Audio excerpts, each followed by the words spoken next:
Good morning. My apologies for not being able to be with you here today. We've set ourselves some ambitious goals. In 15 years from now, we will have eradicated hunger and poverty and made food systems sustainable. We will also have put the global economy on a path of sustained, inclusive and sustainable economic growth, full and productive employment and decent work for all. And these are only 3 of the 17 new Sustainable Development Goals adopted by world leaders 2 weeks ago. The world has come a long way in reducing poverty and hunger. Many of the world's extreme poor managed to get better jobs in agriculture and industries, especially in Asia. So we could, and we probably should, be optimistic about achieving the new ambitious SDGs. But the challenges are huge, much bigger than how we perceived them 15 years ago with the adoption of the Millennium Development Goals. We are now more aware of the environmental constraints. Decent work will also have to be much more at the center. This time has to be different. This is why the establishment of the Academy on Rural Development is so timely. Eradicating poverty and hunger and making economic growth sustainable and inclusive will only be possible if we focus on transforming agriculture and rural livelihoods and on creating better and decent jobs for present and future generations. Let me explain why. First, we produce enough food to feed everyone, yet we still have about 800 million people who are undernourished and many more suffering from micronutrient deficiencies. 3/4 of the world's poor and hungry live in rural areas and depend on agriculture. Low incomes and poor working conditions in agriculture are one major cause. Improving agriculture thus will be central to create better jobs and eradicate poverty and hunger. Second, we need to increase global food production by 60% between now and 2030 in order to feed the growing world population, with many more living in urban areas. But if we increase agriculture production along the pathways of the past, we will hit on the limits of the land frontier, further increase agriculture's already big contribution to climate change, and create further loss of biodiversity. So agriculture has to become climate smart and much more efficient in natural resource use.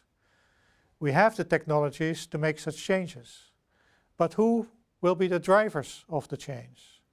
Most food producers are smallholder farmers with limited access to technologies and infrastructure. Existing farmers are aging, pushing 60, even in Africa. Many with low levels of education and many youths in developing countries do not want to work in agriculture. These are the challenges, but here also lie many opportunities for job creation in the transformation of agriculture. Better jobs will be needed to address poverty and hunger. Better jobs are needed to make agriculture smarter. In Africa and South Asia, agricultural growth will be essential to absorb the growing labor force.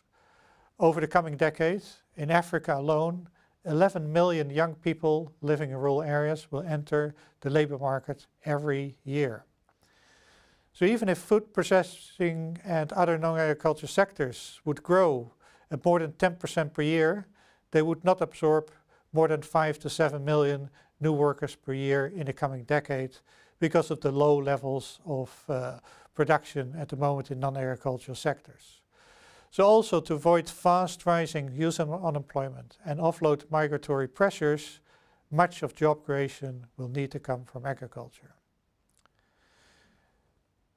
Without preempting your discussions, let me mention a few things what can be done to create win-win situations for sufficient decent job creation and making agriculture and food systems more inclusive and sustainable. First, governments will need to change both agriculture and rural development policies to facilitate the processes of transformative change, especially for smallholder farmers.